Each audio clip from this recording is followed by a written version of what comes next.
हे students, आज के हमारे इस लेक्चर में हम हमारे इस chapter pair of linear equations in two variable को शॉर्ट में रिवाइज करेंगे ताकि आपका इस चैप्टर से रिलेटेड कोई डाउट ना रहे और आप एग्जामिनेशंस में अच्छे से परफॉर्म कर पाएं।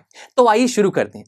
दोस्तों, सबसे पहले तो हमने हमारे इस चैप्टर के टाइटल का मतलब समझा, that is pair of linear equations in two variable. सबसे पहले इक्वेशंस इन टू वेरिएबल की बात की जाए तो दोस्तों एक ऐसी इक्वेशन, एक ऐसा एक्सप्रेशन जहां पर टू वेरिएबल्स प्रेजेंट हो, जैसे कि let's say x plus 3y is equal to 6। ये एक ऐसा एक्सप्रेशन है, एक ऐसी इक्वेशन है जहां पर टू वेरिएबल्स प्रेजेंट है, that is x and y। तो ऐसी इक्वेशन को हम इक्वेशन इन टू वेरिएबल कहते हैं। अब दोस्तों, ऐसी इक्वेशन में अगर मैं आपसे पूछूं कि यहां पर वेरिएबल की पावर क्या है, तो कोई पावर नहीं है, तो मैं यहां पर 1 कंसीडर कर सकता हूं। तो दोस्तों एक ऐसी इक्वेशन जहां पर टू वेरिएबल प्रेजेंट हो और दोनों वेरिएबल की पावर अगर 1 हो, तो ऐसी इक्वेशन को हम कहते हैं linear equation in two variable. But students, जैसे कि हमारे इस टाइटल का फर्स्ट वर्ड है पेयर, इसका क्या मतलब था याद कीजिए। हमने देखा था कि जब भी हमारे पास एक ऐसी लीनियर इक्वेशन होती है, तो अगर हम उसे सॉल्व करना चाहें, यानी कि x और y की वैल्यू को निकालना चाहें, तो इसके लिए हमें इसके साथ एक और लीनियर इक्वेशन की जरूरत पड़ती है, जैसे कि लेट्स से 2x minus 3y is equal to 12। ये भी एक linear equation in two variable है। तो जब ऐसा हमारे पास लीनियर इक्वेशन का पेयर बनता है, तभी हम ऐसी इक्वेशंस को सॉल्व कर पाते हैं। दैट्स व्हाई इस चैप्टर का नाम रखा गया pair of linear equations in two variable. और हमने इस चैप्टर में पेयर ऑफ लीनियर इक्वेशन को रिप्रेजेंट करने के लिए एक स्टैंडर्ड फॉर्म को भी डिफाइन किया, that is ax plus by plus c is equal to 0। जैसे कि आप देख रहे हैं कि इस इक्वेशन में भी दो वेरिएबल्स हैं, दैट इज x और y। दोनों वेरिएबल्स की पावर 1 है, सही है। और स्टूडेंट्स, यहाँ पर a b c तीनों कांस्टेंट्स होते हैं। तो मतलब यानी कि अगर कोई भी इक्वेशन इस स्टैंडर्ड फॉर्म जैसी अगर हमें दिखाई देगी, तो हम डायरेक्ट कह सकते हैं कि वो इक्वेशन एक linear equation in two variable है। और हाँ दोस्तों, ऐसी लीनियर इक्वेशन में जो a और b है उसकी वैल्यू नॉन जीरो होनी चाहिए। यस माय फ्रेंड्स, जरा आप खुद सोचिए, अगर यहां पर a की वैल्यू 0 हो जाती है तो ax वाली टर्म वैनिश हो जाएगी। तो हमारी जो स्टैंडर्ड इक्वेशन है, यहां पर तो सिर्फ एक वेरिएबल रह जाएगा, बट हम तो linear equation in two variable की बात कर रहे हैं। दैट्स व्हाई a की वैल्यू 0 नहीं हो सकती। सिमिलरली दोस्तों, अगर आप b की वैल्यू 0 करेंगे तो by वाली टर्म वैनिश हो जाएगी, तो सिर्फ क्या रह जाएगा, ax प्लस c। तो मतलब ये भी एक इक्वेशन सिर्फ वन वेरिएबल इक्वेशन बन जाएगी, बट हम तो टू वेरिएबल इक्वेशन को स्टडी कर रहे हैं। दैट्स व्हाई दोस्तों यहाँ पर a और b की वैल्यू 0 नहीं होनी चाहिए। तो आइए अब एक बार देख भी लेते हैं कि हमने जो इक्वेशन सेलेक्ट की थी, क्या इक्वेशन लीनियर इक्वेशन जैसी है या नहीं। आइए टेस्ट करते हैं। अगर हम इन दोनों इक्वेशन की लेफ्ट हैंड साइड पर फोकस करें, तो दोनों इक्वेशन की फर्स्ट टू टर्म्स के साथ वेरिएबल लगा हुआ है, that is x and y। सही है दोस्तों, यानी कि ये दोनों इक्वेशन में दो वेरिएबल्स तो प्रेजेंट है, दोनों वेरिएबल की पावर भी 1 है, सही है। But students, left hand side में कोई कांस्टेंट नहीं दिखाई दे रहा। स्टैंडर्ड इक्वेशन में एक c कांस्टेंट भी था, बट यहां कोई कांस्टेंट नहीं है। अब दोस्तों, कांस्टेंट अगर ना भी हो ना तो भी चलेगा, बट राइट हैंड साइड में 0 होना बहुत जरूरी है। जैसे कि आप स्टैंडर्ड इक्वेशन में देखें तो राइट हैंड साइड में 0 है, बट गिवन इक्वेशन में राइट हैंड साइड में 0 नहीं है। तो इसके लिए हम बस सिंपल सा स्टेप ये करेंगे, ये जो 6 और 12, ये जो राइट हैंड साइड में नंबर्स हैं, इन्हें अगर मैं लेफ्ट हैंड साइड में ले जाऊं, तो ऐसा करते ही हमारी गिवन इक्वेशन बिल्कुल स्टैंडर्ड फॉर्म जैसी हो चुकी है। फर्स्ट टू टर्म्स के साथ वेरिएबल है और देखा ऑटोमेटिकली कांस्टेंट भी हमारे पास आ गया, दैट इज 6 एंड 12, और उसके बाद राइट हैंड साइड में 0 भी आ गया। यानी कि अब ये जो गिवन इक्वेशन है, ये बिल्कुल स्टैंडर्ड फॉर्म जैसी हो चुकी है। अब दोस्तों, लीनियर इक्वेशन को स्टडी करने के बाद हमने इन्हें सॉल्व करना भी शुरू किया, और इन्हें सॉल्व करने के लिए भी बहुत सारे मेथड हमने स्टडी की, जिसमें से सबसे पहला मेथड था ग्राफिकल मेथड। एक ऐसा मेथड जिसमें हम हमारी गिवन पेयर ऑफ इक्वेशन को ग्राफ पर रिप्रेजेंट करते हैं, और उसी ग्राफ की हेल्प से हमें हमारी गिवन इक्वेशन के सॉल्यूशन मिल जाते हैं।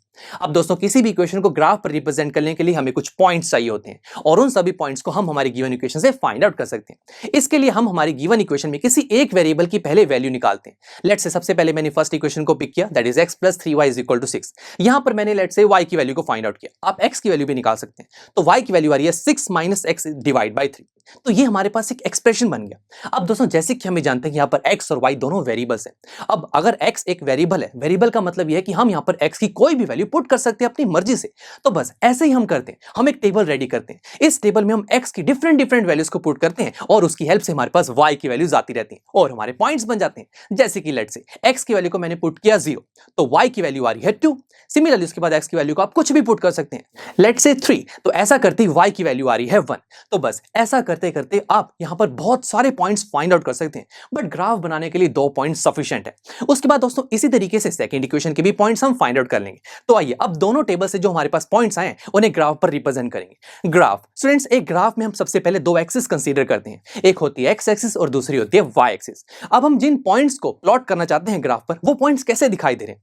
तो सबसे पहले अगर मैं एक्स एक्सिस के पॉइंट्स देखूं तो कितने सिंपल से हैं, 0, 2, 6। तो बस ऐसे ही सिंपल नंबर्स हम हमारी एक्स एक्सिस पर कंसीडर कर लेते हैं। उसके बाद अगर वाई एक्सिस के पॉइंट्स देखे जाएं तो फर्स्ट टेबल में तो वाई एक्सिस के पॉइंट है 2, 1, बट सेकंड टेबल में है -4, 0, मतलब पॉइंट्स पॉजिटिव में भी है और नेगेटिव में भी। और दोस्तों जैसे कि हमें जानते हैं वाई एक्सिस में ओरिजिन से ऊपर पॉजिटिव नंबर्स कंसीडर किए जाते हैं और नीचे की तरफ नेगेटिव नंबर्स। तो हम दोनों नंबर्स कंसीडर करेंगे, ऊपर की तरफ पॉजिटिव, नीचे की तरफ नेगेटिव।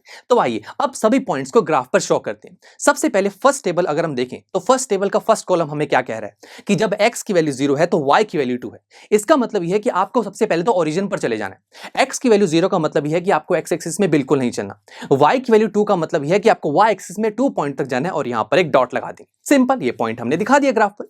इसी तरीके से सेकंड कॉलम को देखा जाए तो यहां पर x की वैल्यू 3 है और y की वैल्यू 1, यानी कि अगेन आपको ओरिजिन पर जाना है। सबसे पहले x एक्सिस पर आपको थर्ड पॉइंट तक जाना है और फिर उसके बाद y एक्सिस पर फर्स्ट पॉइंट पर जाती है आपको एक पॉइंट लगा देना। सिंपल। तो बस ऐसा करते जब आप दोनों पॉइंट्स को ज्वाइन करेंगे तो आपके पास एक लाइन की फॉर्मेशन होगी। तो बस हमने हमारी इस फर्स्ट इक्वेशन को ग्राफ पर रिप्रेजेंट कर दिया। कितना सिंपल था। तो इसी तरीके से दोस्तों जो सेकंड टेबल के पॉइंट्स हैं उसे जब आप अपने ग्राफ पर ड्रॉ करेंगे तो एक और लाइन की फॉर्मेशन होगी। और जरा आप देखिए, इंटरेस्टिंग बात तो यह है कि यहां पर दोनों लाइंस एक दूसरे को एक कॉमन पॉइंट पर इंटरसेक्ट कर रही हैं और यही कॉमन पॉइंट हमारे लिए बहुत इंपॉर्टेंट है। बिकॉज दोस्तों इस कॉमन पॉइंट के विद रिस्पेक्ट टू जो हमारे पास x और y की वैल्यू आएगी वही हमारे गिवन इक्वेशन के सॉल्यूशन माने जाएंगे। यस माय फ्रेंड्स, आप देखते हैं कॉमन पॉइंट के विद रिस्पेक्ट टू x और y की वैल्यू क्या होगी। स्टूडेंट्स, ये जो कॉमन पॉइंट है ये x एक्सिस पर लाई कर रहे हैं। तो x एक्सिस पर जो पॉइंट होता है वहां पर y की वैल्यू तो 0 होती है। तो यहां से साफ पता लग रहा है कि इस पॉइंट पे y की वैल्यू तो 0 होगी। अब x की वैल्यू क्या होगी? तो जरा देखिए, ये जो पॉइंट है ये x एक्सिस पर 6th नंबर पर है। तो यानी कि यहां पर x की वैल्यू 6 है। तो क्या पता लगा दोस्तों कि x की वैल्यू है 6 और y की वैल्यू है 0। और यही है हमारे गिवन पेयर ऑफ इक्वेशन के सॉल्यूशंस। और स्टूडेंट्स इसे हम वेरीफाई भी कर सकते हैं। तो बस आपको इसके लिए क्या करना है, आपको अपनी इस x और y की वैल्यू को अपने गिवन इक्वेशन में पुट करना है। अगर आपके गिवन इक्वेशन में left hand side right hand side की इक्वल आ जाती है तो हम कह सकते हैं कि हमारे पास जो सॉल्यूशन आया है ये बिल्कुल करेक्ट है। तो ये था दोस्तों ग्राफिकल मेथड। बट स्टूडेंट्स, ये जरूरी तो नहीं है ना कि जब भी हमारे पास कोई दो इक्वेशंस हो उन्हें जब हम ग्राफ पर रिप्रेजेंट करें तो वहां पर जो लाइंस हैं वो सिर्फ इंटरसेक्ट ही करेंगे। क्या पता वहां पर जो दोनों लाइंस एक दूसरे के ऊपर आए यानी कि ओवरलैप कर जाए, या फिर दोनों लाइंस एक दूसरे के पैरेलल हो। तीनों केसेस पॉसिबल हैं। अब पहला तरीका तो ये है ये चेक करने का कि आप अपनी गिवन इक्वेशन को ग्राफ पर रिप्रेजेंट करके देखें और देखें कि वहां पर लाइंस इंटरसेक्टिंग है, कोइंसिडेंट है या फिर पैरेलल। बट स्टूडेंट्स एक और तरीका भी है, वो ये कि यहां पर जो हमारे पास ग्राफ बन रहे हैं ना दोस्तों, इन ग्राफ का हमारी इक्वेशन के साथ एक रिलेशन भी एग्जिस्ट करता है। यस माय फ्रेंड्स, यानी कि हम हमारी सिर्फ इक्वेशन की हेल्प से ये बता सकते हैं कि जब इन इक्वेशन को ग्राफ पर ड्रॉ किया जाएगा तो वहां पर लाइंस इंटरसेक्टिंग होंगी, कोइंसिडेंट होंगी या फिर पैरेलल। इसके लिए दोस्तों अगर आपकी गिवन इक्वेशन में a1 a2 और b1 b2 की रेशो अगर अनइक्वल आ जाती है तो वहां आप कह सकते हैं कि जब आप गिवन पेयर ऑफ इक्वेशन को ग्राफ पर ड्रॉ करेंगे तो वहां पर लाइंस इंटरसेक्टिंग होगी। और स्टूडेंट्स अगर a1 a2 b1 b2 और c1 c2 की रेशो आपस में इक्वल आ जाती है तो ऐसे केस में गिवन इक्वेशन की जो लाइंस हैं वो ओवरलैपिंग होगी। और दोस्तों अगर a1 a2 और b1 b2 की रेशो तो इक्वल है बट इन रेशो की वैल्यू c1 c2 की रेशो की इक्वल ना हो तो ऐसे केस में लाइंस एक दूसरे के बिल्कुल पैरेलल होती हैं। तो देखा ही तो बहुत सही है। अब स्टूडेंट सॉल्यूशन की भी बात कर ली जाए तो अगर मैं फर्स्ट केस में देखूं तो इसका सॉल्यूशन तो हमने अभी देखा था कि जब भी दो लाइंस एक दूसरे को इंटरसेक्ट करती हैं उसी पॉइंट के कॉरेस्पॉन्डिंग हमें जो x और y की वैल्यू मिलती है वही हमारी गिवन इक्वेशन के सॉल्यूशन होते हैं। और स्टूडेंट्स x की और y की एक एक वैल्यू ही तो हमें मिलती है तो ऐसी सॉल्यूशन को हम बोलते हैं यूनिक सॉल्यूशन। अब अगर मैं सेकंड केस की बात करूं, यहां पर दोनों लाइंस एक दूसरे के ऊपर ओवरलैप कर रही हैं तो इसका मतलब यह हुआ कि दोनों लाइंस एक दूसरे को इनफाइनाइट पॉइंट पर टच कर रही हैं या फिर कहीं इंटरसेक्ट कर रही हैं। इसका मतलब यह है कि यहां तो बहुत सारे इंटरसेक्टिंग पॉइंट मिलेंगे और बहुत सारे इंटरसेक्टिंग पॉइंट का मतलब यह है कि हमें x और y की बहुत सारी वैल्यूज मिलने वाली है। तो दोस्तों ऐसे केस में हमारे पास जो सॉल्यूशन है वो इनफाइनाइट होते हैं। Yes my friends. और अगर आप थर्ड केस की बात करें, यहां तो दोनों लाइंस बिल्कुल पैरेलल हैं और ये तो हम छोटी क्लासेस से ही पढ़ते आ रहे हैं कि दोनों पैरेलल लाइंस को आप जितना मर्जी एक्सटेंड कर लीजिए वो कभी भी एक दूसरे को इंटरसेक्ट नहीं करती। और जब दोनों लाइंस एक दूसरे को इंटरसेक्ट ही नहीं करेंगी तो सॉल्यूशन कैसे मिलेगा दोस्तों? तो हम यहां पर कह सकते हैं कि ऐसी पेयर ऑफ इक्वेशंस जिन्हें ग्राफ पर ड्रॉ करने के बाद लाइंस एक दूसरे के पैरेलल हो जाएं तो ऐसी गिवन पेयर ऑफ इक्वेशन के सॉल्यूशन पॉसिबल ही नहीं होते। एंड स्टूडेंट्स ऐसी लीनियर इक्वेशंस जिनके एटलीस्ट वन सॉल्यूशन पॉसिबल होते हैं उन्हें हमने एक स्पेशल नेम भी दिया। दोस्तों ऐसी इक्वेशन को हम बोलते हैं कंसिस्टेंट इक्वेशन और वो इक्वेशन जिनके सॉल्यूशन पॉसिबल ही नहीं होते उन्हें हम बोलते हैं इनकंसिस्टेंट इक्वेशन। अब स्टूडेंट्स मैथमेटिशियन ने ये सोचा कि ग्राफिकल मेथड से लीनियर इक्वेशन के सॉल्यूशन तो आ जाते हैं, बट ये मेथड बहुत टाइम कंज्यूमिंग है। जैसे कि आपने इस केस में देखा, जब हमने ग्राफिकल मेथड से गिवन इक्वेशन को सॉल्व किया तो कितने सारे स्टेप्स हमें फॉलो करने पड़े। सबसे पहले हमने दोनों इक्वेशंस में से किसी एक वेरिएबल की वैल्यू निकाली, फिर पॉइंट्स फाइंड आउट किए, देन ग्राफ को ड्रॉ किया, उसके बाद हमारे पास फाइनली एक्स और वाई की वैल्यू आई। तो बहुत ही टाइम कंज्यूमिंग प्रोसेस है, और जरूरी भी नहीं है ना कि हमेशा हमारे पास ग्राफ अवेलेबल हो। तो इसी प्रॉब्लम को सॉल्व करने के लिए मैथमेटिशियन ने कुछ और मेथड्स को इन्वेंट किया, जहां पर हमें ग्राफ की बिल्कुल नीड नहीं होती, हमें बस हमारी लीनियर इक्वेशंस चाहिए। बस उन्हीं इक्वेशन की हेल्प से हम हमारी इक्वेशन के सॉल्यूशन फाइंड आउट कर सकते हैं, और ऐसे मेथड को नाम दिया गया अलजेब्रिक मेथड। अब दोस्तों, ये जो अलजेब्रिक मेथड है, इसकी सबसे पहली टाइप थी सब्स्टिट्यूशन मेथड। एक ऐसा मेथड जिसमें हम कोई भी इक्वेशन से किसी एक वेरिएबल की वैल्यू को निकालते थे और उसे दूसरी इक्वेशन में सब्स्टिट्यूट कर देते थे। जैसे कि अगर मैं दोनों में से किसी एक इक्वेशन से, लेट्स से फर्स्ट इक्वेशन को पिक करते हैं, इसमें से किसी एक वेरिएबल की वैल्यू को निकालूं, मान लेते हैं मैंने y की वैल्यू को निकाला, आप x की वैल्यू भी निकाल सकते हैं। तो y की वैल्यू आ रही है 6 - x डिवाइड बाई 3। अब ये y की वैल्यू हमारे पास आ गई, और सेकंड इक्वेशन में भी तो y है, तो क्यों ना इस y की वैल्यू को सेकंड इक्वेशन में सब्स्टिट्यूट कर दिया जाए। तो बस तभी इस मेथड का नाम रखा गया substitution method. So substitute the value of y in equation 2, जो कि थी 2x - 3y is equal to 12। जैसे मैंने यहाँ पर y की वैल्यू को सब्स्टिट्यूट किया, तो ऐसा करती अब ये जो इक्वेशन है, यहाँ पर सिर्फ एक ही वेरिएबल प्रेजेंट है, दैट इज x। यानी कि अगर मैं इस इक्वेशन को सॉल्व कर लूं तो मेरे पास x की वैल्यू आ जाएगी। तो बस दोस्तों, ऐसी इक्वेशन को जब हमने सॉल्व किया तो हमारे पास x की वैल्यू आ गई 6। सही है। अब मुझे y की वैल्यू चाहिए, तो इसके लिए हम हमारी x की वैल्यू को फर्स्ट या सेकंड किसी में भी सब्स्टिट्यूट करेंगे तो y की वैल्यू आ जाएगी। तो लेट्स से मैं हमारी x की वैल्यू को फर्स्ट इक्वेशन में सब्स्टिट्यूट कर रहा हूं, जो कि x + 3y is equal to 6। तो जैसे ही मैंने यहां पर x की वैल्यू को 6 को सब्स्टिट्यूट किया तो y की वैल्यू आ रही है 0। सही है दोस्तों। और आपको याद है स्टूडेंट्स, जब हमने दोनों इक्वेशन को ग्राफिकल मेथड से सॉल्व किया था तो वहां पर भी तो x की वैल्यू 6 और y की वैल्यू 0 आ रही थी। तो इसका मतलब यह है कि मैथमेटिशियन ने डिफरेंट मेथड्स को तो सर्च किया, बट इस चीज को ध्यान में रखा कि जो सॉल्यूशंस हैं वो चेंज नहीं होने चाहिए। और यही हो रहा है दोस्तों, ग्राफिकल मेथड यूज कीजिए या फिर सब्स्टिट्यूशन, आंसर तो सेम आ रहा है। तो इसका मतलब ये हुआ कि मैथमेटिशियन का मेन फोकस यही था कि उन्हें टाइम सेव करना था, because graphical method time consuming था, तभी उन्होंने अलजेब्रिक मेथड को इन्वेंट किया। अब स्टूडेंट्स, सब्स्टिट्यूशन मेथड से भी मैथमेटिशियंस इतने खुश नहीं हुए, बिकॉज यहां पर भी इतना ज्यादा टाइम सेव तो नहीं हो पा रहा। तो इसके लिए उन्होंने एक और मेथड इन्वेंट किया, जो कि था एलिमिनेशन मेथड। इस मेथड में हम हमारे गिवन पेयर ऑफ इक्वेशन में से किसी एक वेरिएबल को एलिमिनेट या फिर कहीं कैंसिल आउट करते हैं, और जिस वेरिएबल को हम एलिमिनेट करना चाहते हैं उस वेरिएबल की टर्म दोनों इक्वेशन में सेम होनी चाहिए। अगर सेम नहीं है तो हमें सेम बनानी पड़ती है। जैसे कि दोनों हमारी गिवन इक्वेशन की बात करूं, तो लेट्स से मैं दोनों में से y को एलिमिनेट करना चाहता हूं, आप x को भी कर सकते हैं, अभी के लिए मैं y पर फोकस करूं। तो फर्स्ट इक्वेशन में y वेरिएबल वाली टर्म है 3y, सेकंड इक्वेशन में भी 3y, यानी कि ऑलरेडी यहां पर दोनों टर्म्स बिल्कुल सेम है, तो बस एलिमिनेट ही तो करना है। इसके लिए हम दोनों इक्वेशन को अगर ऐड करके देखते हैं क्या एलिमिनेट होता है या नहीं। ऐड जैसी करेंगे तो देखिए, x और 2x ऐड होगा तो आंसर आएगा 3x, उसके बाद 3y - 3y कैंसिल आउट, और यही हम चाहते थे, आंसर आएगा 0। और उसके बाद राइट हैंड साइड में 6 + 12 दैट इज 18। तो दोस्तों फाइनल एक्सप्रेशन क्या बना, 3x इज इक्वल टू 18, तो x की वैल्यू आ जाएगी 6। सही है दोस्तों। अब मुझे y की वैल्यू चाहिए, तो इसके लिए आप अपनी x की वैल्यू को फर्स्ट या सेकंड किसी भी इक्वेशन में पुट कर दीजिए तो आपके पास y की वैल्यू आ जाएगी।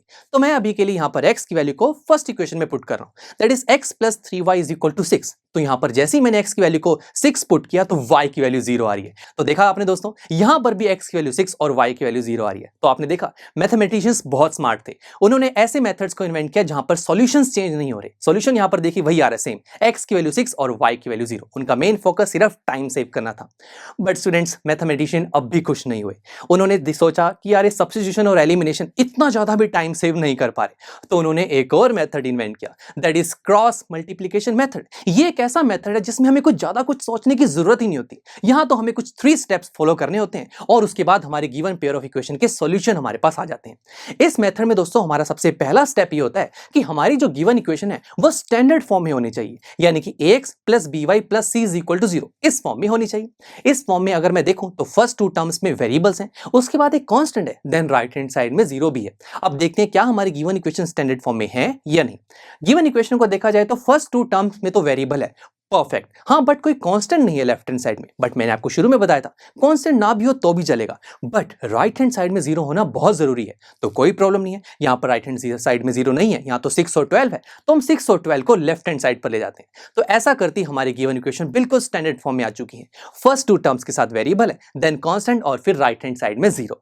उसके बाद हमारा सेकंड स्टेप ये होता है कि हम हमारी गिवन इक्वेशन से a1 b1 c1 और a2 b2 c2 की वैल्यू को फाइंड आउट करते हैं। इसके लिए हम हमारी गिवन इक्वेशन को स्टैंडर्ड इक्वेशन से कंपेयर करते हैं। अब गिवन इक्वेशन तो दो हैं, बट स्टैंडर्ड इक्वेशन एक है। कंपेयर कैसे करें? तो इसके लिए हम दो स्टैंडर्ड फॉर्म मान लेते हैं।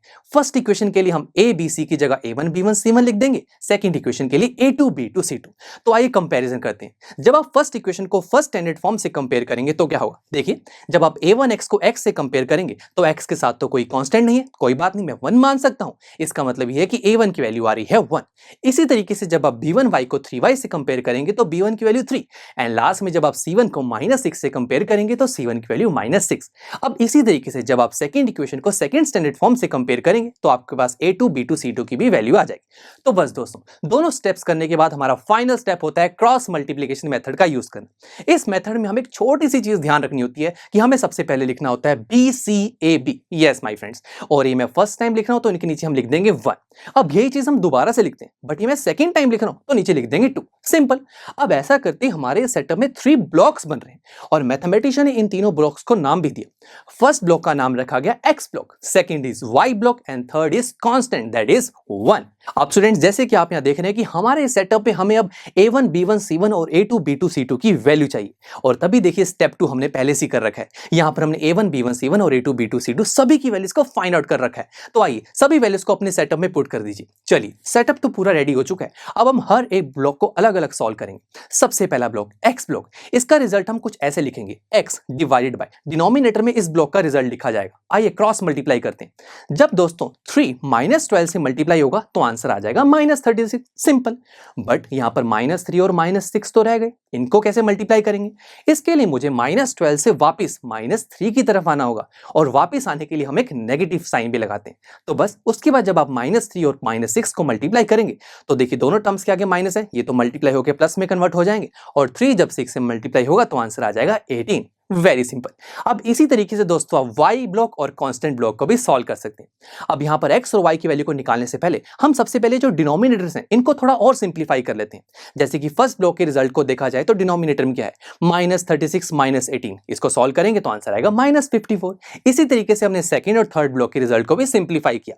अब आइए x और y की वैल्यू को निकालते हैं। अब x और y की वैल्यू को निकालने के लिए अगर मैं फर्स्ट और सेकंड एक्सप्रेशन को कंपेयर करूं तो x की वैल्यू आ तो जाएगी, हमें पता है, बट वो y के टर्म्स में आएगी। मुझे तो कुछ एग्जैक्ट वैल्यू चाहिए ना, इसीलिए हम दोस्तों फर्स्ट और लास्ट एक्सप्रेशन को कंपेयर करते हैं।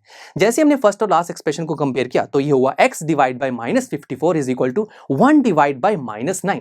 मुझे x की वैल्यू चाहिए, तो ये जो डिनोमिनेटर में -54 है इसे by using cross multiply operation आप ले जाइए राइट हैंड साइड पर। तो ऐसा करते ही -54 डिवाइड बाय -9, ऊपर भी माइनस नीचे भी माइनस, कैंसिल आउट, और 954 को परफेक्टली डिवाइड कर सकता है। 9 6 54 होता है, तो x की वैल्यू आ चुकी है 6। अब इसी तरीके से दोस्तों जब आप सेकंड और थर्ड एक्सप्रेशन को कंपेयर करेंगे तो y की वैल्यू आ जाएगी 0। और जरा ध्यान से देखिए दोस्तों, यहां पर भी x की वैल्यू 6 और y की वैल्यू 0 आ रही है। तो दोस्तों यहां से एक बात तो हमें कंफर्म हो गई कि हम हमारी लीनियर इक्वेशन को किसी भी मेथड से सॉल्व कर सकते हैं, बिकॉज आंसर तो हर मेथड से सेम ही आ रहा है।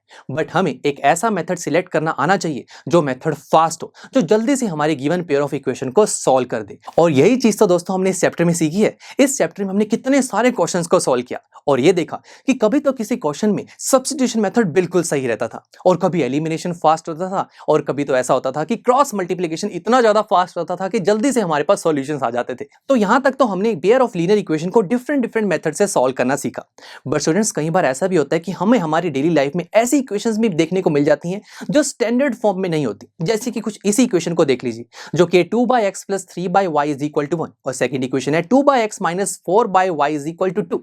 क्या इक्वेशन स्टैंडर्ड लीनियर इक्वेशन जैसी है जो कि होती है ax + by + c is equal to 0?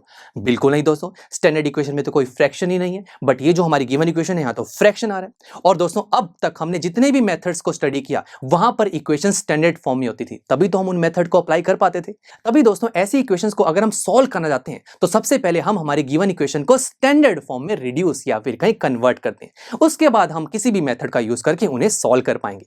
तो इसके लिए दोस्तों हमने क्या किया, हमने देखा कि यहां पर क्या चीज प्रॉब्लम क्रिएट कर रही है, जो कि है फ्रैक्शन। हमें फ्रैक्शन नहीं चाहिए, तो इसके लिए हमने देखा ये जो 2/x है, जो फर्स्ट टर्म है फर्स्ट इक्वेशन की, इसे मैं ऐसे भी तो लिख सकता हूं ना, 2 × 1/x, और यही चीज मैं सबके साथ कर सकता हूं। अब ऐसा करने से हमारे गिवन इक्वेशन में कुछ ज्यादा फर्क तो नहीं आया। हाँ, ये जो 1/x है इसको मैं कुछ लेट कर लेता हूं, लेट से p, आप कोई भी अल्फाबेट मान सकते हैं, मैंने अभी p लेट किया। ऐसे मैं 1/y को q लेट कर सकता हूं। तो ऐसा करते जब मैंने इन दोनों की वैल्यूज को अपनी गिवन इक्वेशन में पुट किया तो हमारे पास एक इक्वेशन बनी, दैट इज 2p + 3q = 1, और सेकंड इक्वेशन बनी है 2p - 4q = 2। तो देखा दोस्तों, यहां पर फ्रैक्शन तो बिल्कुल खत्म हो चुकी है।